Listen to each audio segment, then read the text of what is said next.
What surprised me the most for sure was that she was part of killing Bryce. I mean, I was surprised that she didn't do it herself, surprisingly. Like, I wanted to be the one that did the last push. But, yeah, it was interesting. Well, probably rightfully so. Yeah. That was definitely the most shocking part for me. The cast of 13 Reasons Why is weighing in on that shocking Season 3 finale. Spoiler alert, it's Alex and kinda Jessica who are responsible for Bryce's death. Why are you here? He's with me. I didn't know for the first episode. Like, when we filmed the first episode, I didn't know, but I found out maybe a couple weeks into filming, and I was, like I said, I was mad that I wasn't the one that did it. Why not sleep under the stars and, meditate on how hard it is to get the world to let you change? Jess, please. Justin Prentice dishing on the final moments that led to Bryce's death. Zach! I'm gonna up his other knee and wreck his life! You're not gonna do anything to Zach. You set me up! Yeah, I think that's even still in character for Bryce. I don't think it means that he hadn't learned anything kind of on his journey that he'd taken up to that point. I think he was trying to seek out amends in his own way and kind of what that meant to him and how he felt he could go about it. And then obviously he, like in reaching out to Jess, he was met with, walls, rightfully so, a lot of the time, and he didn't really know where to go from there. So I don't know. I don't think his response to Alex, I don't think that nullifies what he had learned up to that point emotionally, how much he'd grown. I just think that Bryce is pushed to default back on his old behavior in certain circumstances, and you see that with different characters. You see it a lot with Dempsey. So even though he can be loving and empathetic towards, one character, perhaps, Ani, or, in some instances his mother, that doesn't mean that he won't immediately default back to his years of being sort of the alpha aggressor when provoked. And I think this is a moment where he's definitely provoked.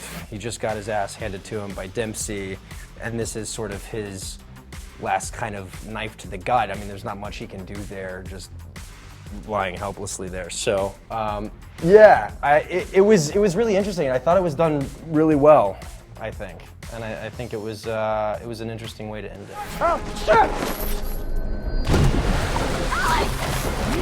And he's revealing when and how he found out his character was doomed. Yorkie, our showrunner, took me out to lunch before we came up here to start filming season 3, so I knew ahead of time. There's a scene where she and Clay, Ani and Clay, are talking about something mysterious that happened to a character, and I'm like, that's suspicious. And then Yorkie emailed me like 10 minutes later, he's like, let's grab lunch. And I was like, no, yeah, I know where this is going. And he's like, hey, sit down, you're dead. And I'm like, guys, I assume so, cool. But then he sort of explained kind of the arc of the season, and I was all on board with it. I was excited, and I think, I was looking forward to showing a different side of Bryce. Bryce wasn't the only Season 3 death, though. Viewers also learned Monty died in prison after being wrongfully blamed for Bryce's death. And of course, Monty's struggle with his sexuality was a major storyline. It's a couple of different things. It's definitely the jock, toxic, masculine culture. I don't think it's easy for them, or they feel like they can't come out under the circumstances. And then his home life, you can see right away his father is a little bit,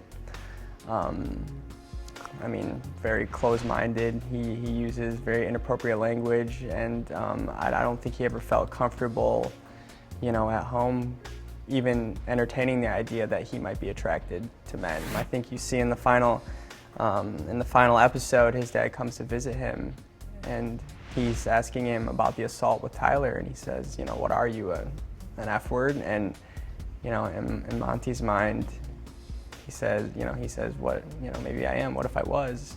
And his dad kind of comes down on him. I mean, I think you see right then and there that it's there's so much more to Monty's story than meets the eye. As for season 4, here's what the cast is saying. I want to see something good happen to Tony. Yeah. There's been a lot of bad for everybody, but he kind of bears the weight of this thing as the secret keeper and has been there for Clay and Tyler through some immeasurably rough times. So I'm just hoping he gets a sliver of light in all that darkness to end this thing, but we'll see. Yeah, I have the same feeling for Jessica. I just hope that she's able to graduate high school as a strong, independent woman who is able to move through the world and not defined by her trauma. Well, I mean, I would hope through season 4, whatever Monty's relationship is in that season, that he would be able to kind of resolve some of the issues or come to peace with who he is as a human being, and maybe rest peacefully, I guess. I don't know. I feel like we've told a good bit of Bryce's story. I feel like there's a nice bow on his storyline, and the audience doesn't want to probably see much more of him. Oh man. We've seen enough. We've seen enough of Bryce. No, I mean, I think we laid it all out there. I think, you know, we got to see the side of him the first couple of seasons. We get to see the flip side of that, I think, a little bit. We get to see the other facet of Bryce, or at least him trying to hone another facet. Yeah, I don't know. I feel like he's been pretty well explored. I feel like as an actor, I feel relief in moving forward with my life, knowing that we kind of put it all out there and explored everything we can with the character.